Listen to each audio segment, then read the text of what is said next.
Hello दोस्त, आप office में काम करते हो, बैंक में काम करते हो, दुकान में काम करते हो जहाँ पे आप प्रिंट आउट वगैरह देते हो या कोई भी डॉक्यूमेंटेशन करते हो, राइटिंग करते हो, तो आपको माइक्रोसॉफ्ट वर्ड सॉफ्टवेयर के बारे में जानना बहुत ज़रूरी है। माइक्रोसॉफ्ट वर्ड दुनिया के हर पीसी में अवेलेबल है और इसमें इतने सारे ऑप्शन है कि अगर आप बिगिनर हो, इंटरमीडिएट हो, एडवांस्ड यूज़र हो, तो भी आपको रोज़ कुछ नए नए ऑप्शन दिखाई पड़ने वाले हैं। तो इस वीडियो के ज़रिए मैं आपको माइक्रोसॉफ्ट वर्ड के सबसे इम्पॉर्टेंट ऑप्शंस के बारे में बताने वाला हूँ। इस वीडियो में हम देखेंगे माइक्रोसॉफ्ट वर्ड में पेज लेआउट कैसे सेटअप करते हैं, इसमें पेज के मार्जिन्स को कैसे सेटअप करते हैं, माइक्रोसॉफ्ट वर्ड के अलग अलग फॉर्मेटिंग ऑप्शंस के बारे में जानेंगे। इसके बाद हम देखेंगे माइक्रोसॉफ्ट वर्ड में आप स्टाइल्स कैसे यूज़ करके automatically table of contents generate कर सकते हो।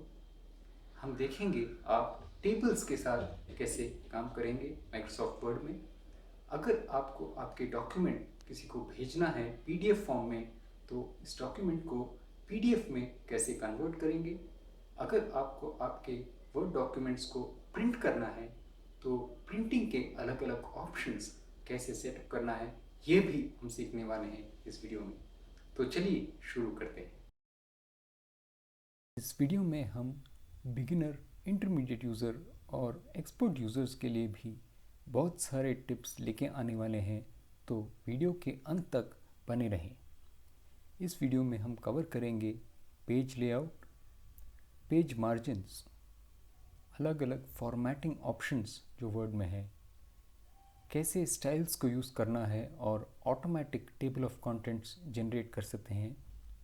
इसके बाद टेबल्स के साथ कैसे काम करते हैं, रोज़ कॉलम्स वगैरह कैसे ऐड करते हैं और जल्दी से डेटा एंट्री करते हैं। आपका डॉक्यूमेंट लिखने के बाद उसको पीडीएफ में कैसे सेव करते हैं और प्रिंट कैसे करते हैं। ये जो सामने आप देख रहे हैं वाइट एरिया, ये है विंडोज़ में माइक्रोसॉफ्ट वर्ड में एक पेज। इस पेज में आपको सबसे पहले चुनना है पेज का लेआउट और इसका साइज़ क्या है, क्योंकि आप बाद में अगर इस पेज को प्रिंट करोगे तो आपका कोई भी टेक्स्ट कट आउट नहीं होना चाहिए। तो या तो लेटर साइज़ होगा या फिर A4 सबसे कॉमन साइज़ है। पेज लेआउट चुनने के बाद सबसे ज़रूरी बात आपको चुनना है पेज का मार्जिन। आपको बताना है माइक्रोसॉफ्ट वर्ड को कि आपके टेक्स्ट के लेफ़्ट साइड, ऊपर, नीचे और राइट साइड में कितना स्पेस छोड़ना है। अगर आपको पेज के मार्जिन्स को बदलना है तो आपको फिर से जाना होगा माइक्रोसॉफ्ट वर्ड के मेनू ऑप्शंस में लेआउट ऑप्शन में। लेआउट ऑप्शन में जाके आप जाएंगे यहाँ पे मार्जिन्स के सेटिंग्स में और यहाँ पे आपको अलग अलग मार्जिन्स के ऑप्शंस दिखाई देंगे और वहाँ पे लिखा होगा कि लेफ़्ट में, ऊपर, नीचे और राइट में कितने मार्जिन्स है। अगर आप इन डिफ़ॉल्ट मार्जिन से संतुष्ट नहीं हैं तो आप यहाँ से जाके आपके चुने हुए मार्जिन्स डाल सकते हैं। यहाँ पे आपको एक ऑप्शन दिख रहा है गटर, इसको आप यूज़ ना करें। गटर का मतलब ये होता है जब भी आप पेज को स्पाइरल बाइंड वगैरह करते हो तो उसके लिए कितना जगह छोड़ना है वो आप गटर के ऑप्शन में दे सकते हो। नहीं तो आप गटर को ज़ीरो ही रख के इनमें से डिफ़ॉल्ट कोई मार्जिन्स चुन लें। चलिए अभी फॉर्मेटिंग ऑप्शंस की तरफ बढ़ते हैं। फॉर्मेटिंग ऑप्शंस के ज़रिए आप अलग अलग लुक एंड फील दे सकते हैं आपके टेक्स्ट को। आप इसको बोल्ड कर सकते हो, राइट साइड में स्लांट कर सकते हो जिसको कहते हैं आइटैलिक्स, इसको अंडरलाइन कर सकते हो टेक्स्ट को, इसका फॉन्ट साइज़ कम कर सकते हो या बढ़ा सकते हो, इसको ऑटोमेटिकली आप lower case, upper case, sentence case वगैरह कर सकते हो। इसमें आप बैकग्राउंड कलर दे सकते हो और बैकग्राउंड कलर के साथ साथ अगर आपको फॉन्ट का कोई कलर चुनना है तो वो भी चुन सकते हो। तो ये सारे और भी ऑप्शंस आपको यहाँ पे ये छोटा बटन क्लिक करने पे दिखाई पड़ेगा। तो आप इस फॉर्मेटिंग ऑप्शन को यूज़ करके आपके टेक्स्ट को अलग अलग लुक एंड फील दे सकते हो। इसके बाद एक और इसमें इम्पोर्टेंट ऑप्शन है फॉर्मेट पेंटर का। मान लीजिए आपने इस टेक्स्ट को ब्लू कलर का फॉन्ट कलर दिया है।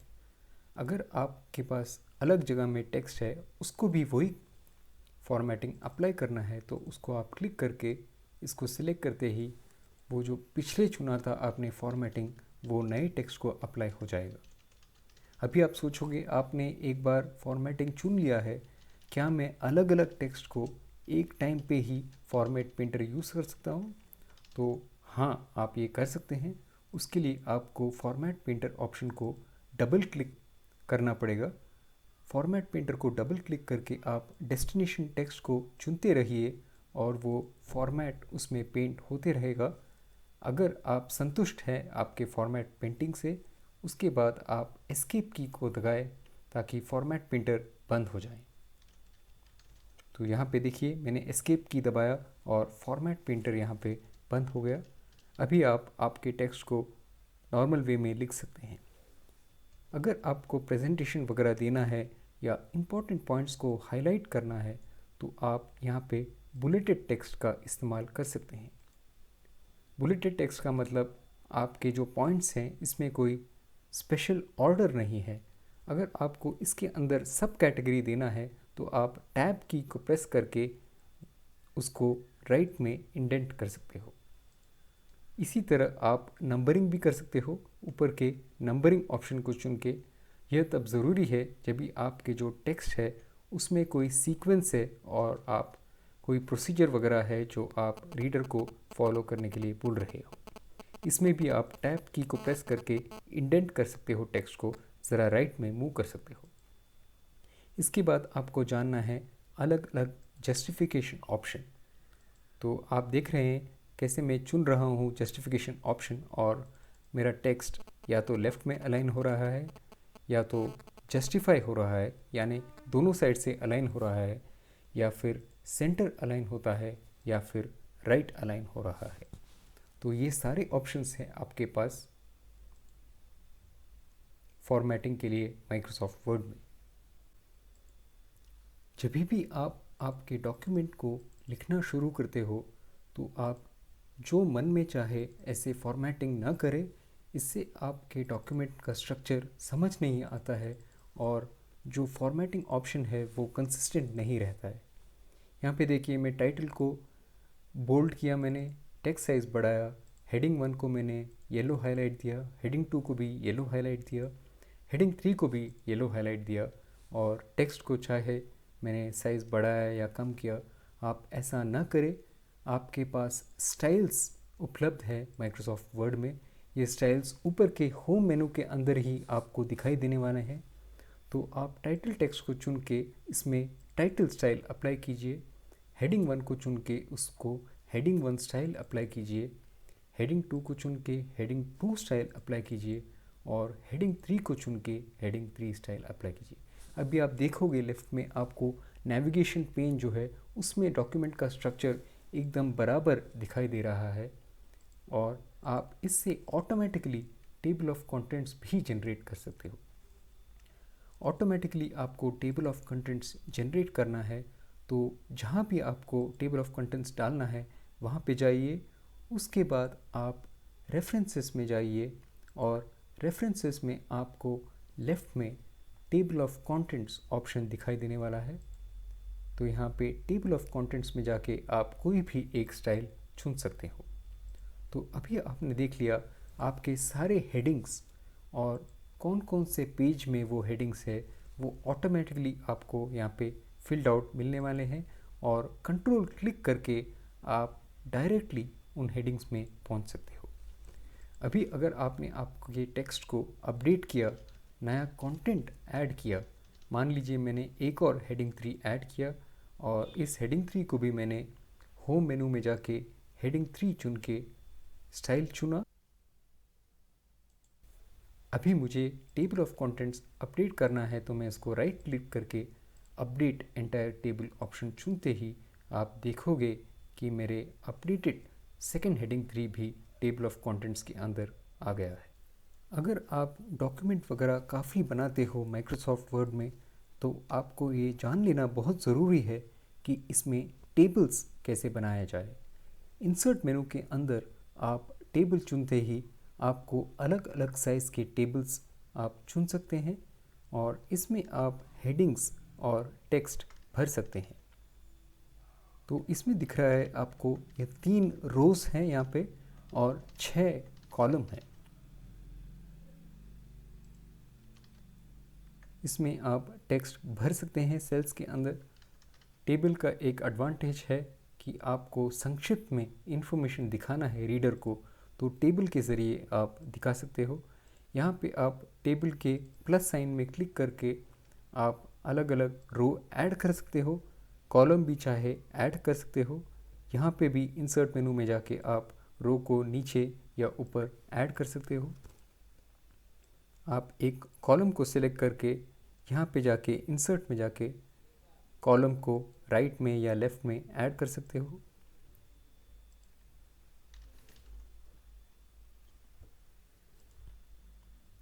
इसके बाद आप इस जो डिवाइडर है 2 कॉलम के बीच में, उसमें पकड़ के खींच के कॉलम्स को रीसाइज भी कर सकते हो।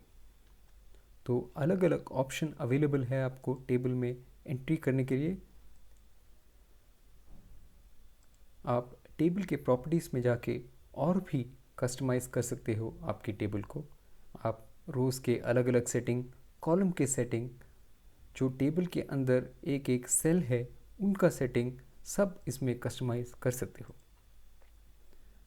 अगर आपने एक रो ऐड किया और अगर आपको आपके टेबल का एक अलग लुक एंड फील देना है, तो आप टेबल को सेलेक्ट करते ही ऊपर एक नया कॉन्टेक्चुअल मेनू टेबल डिज़ाइन खुलने वाला है। इसमें आप टेबल का अलग लुक एंड फील चुन सकते हो। अगर आपको टेबल में एक नया रो ऐड करना है, तो आप उस रो के एंड में टेबल के बाहर जाके क्लिक करें। अगर आपको अगले सेल में जाना है तो टैब की को प्रेस करें, पिछले सेल में जाना है तो शिफ्ट टैब को प्रेस करें। आप सेल में जाके कुछ लिखने के बाद अगर आपको नेक्स्ट लाइन में जाना है तो आप ऑल्ट की को प्रेस कर सकते हो, या फिर रो के एंड में बाहर जाके आप एंटर प्रेस करोगे तो अगले रो के पहले सेल में जाने वाले हो। तो इस तरह से आप अलग अलग डेटा एंट्री कर सकते हो टेबल के अंदर और टेबल का फॉर्मेट भी स्पेसिफाई कर सकते हो। चलिए, आपने एक अच्छा सा डॉक्यूमेंट बना दिया। अभी आपको इसको सेव करना है या प्रिंट करना है, तो फाइल मेनू में जाके आप इसको सेव कर सकते हो। आप इसका नाम दे सकते हो। अगर आपको पीडीएफ में सेव करना है तो सेव एज टाइप में पीडीएफ को चुन लीजिए। इससे आपका वर्ड डॉक्यूमेंट पीडीएफ में कन्वर्ट होके आ जाएगा। नहीं तो आप डिफ़ॉल्ट इसका डॉक एक्स फॉर्मेट में ही सेव कर सकते हो। अगर आपको डॉक्यूमेंट को प्रिंट करना है तो या तो आप कंट्रोल पी शॉर्टकट यूज़ कर सकते हो, या आप फाइल मेनू में जाके प्रिंट को क्लिक करके इसमें अलग अलग प्रिंटिंग ऑप्शंस आपको दिखाई देंगे। तो अलग अलग प्रिंटिंग ऑप्शंस में से आप इनमें चुन लीजिए आपको कितनी कॉपी चाहिए, आपका प्रिंटर कौन सा है, आपको कौन कौन से पेज प्रिंट करने हैं, आपको सिंगल साइडेड करना है या डबल साइडेड प्रिंट करना है, आपको कौन सा पेपर साइज़ चुनना है। इस तरह से आप सब चुन के प्रिंट बटन को प्रेस करके आपके डॉक्यूमेंट को प्रिंट कर सकते हो। तो दोस्तों, इस वीडियो के ज़रिए हमने माइक्रोसॉफ्ट वर्ड के सबसे इम्पॉर्टेंट ऑप्शंस देखा। हमने देखा आप पेज लेआउट और पेज मार्जिन्स कैसे सेटअप कर सकते हो, इसमें फॉर्मेटिंग ऑप्शंस कैसे यूज़ करते हैं, अलाइनमेंट कैसे करते हैं। इसके बाद हमने देखा टेबल्स के साथ आप कैसे काम कर सकते हैं, स्टाइल्स कैसे यूज़ कर सकते हैं, ऑटोमेटिकली टेबल ऑफ कंटेंट्स कैसे जनरेट करते हैं और अपडेट करते हैं, आपके डॉक्यूमेंट को पीडीएफ में कैसे कन्वर्ट करते हैं और कैसे अपने डॉक्यूमेंट को प्रिंट कर सकते हैं। तो ये सारे माइक्रोसॉफ्ट वर्ड के बहुत इम्पॉर्टेंट ऑप्शंस आपको एक काबिल ऑफिस वर्कर या बैंक वर्कर या राइटर या दुकानदार बनाने वाले हैं। तो उम्मीद है ये वीडियो आपके काम आया। अगर यह वीडियो आपको यूज़फुल लगा तो मुझे नीचे कमेंट्स में बताएं, और ऐसे बहुत सारे वीडियोस इस चैनल में हैं, तो चैनल को सब्सक्राइब ज़रूर कीजिए और सब्सक्राइब करके बेल नोटिफिकेशन आइकॉन दबाएं ताकि मेरे हर वीडियो का नोटिफिकेशन आपको तुरंत मिल जाए। देखने के लिए धन्यवाद।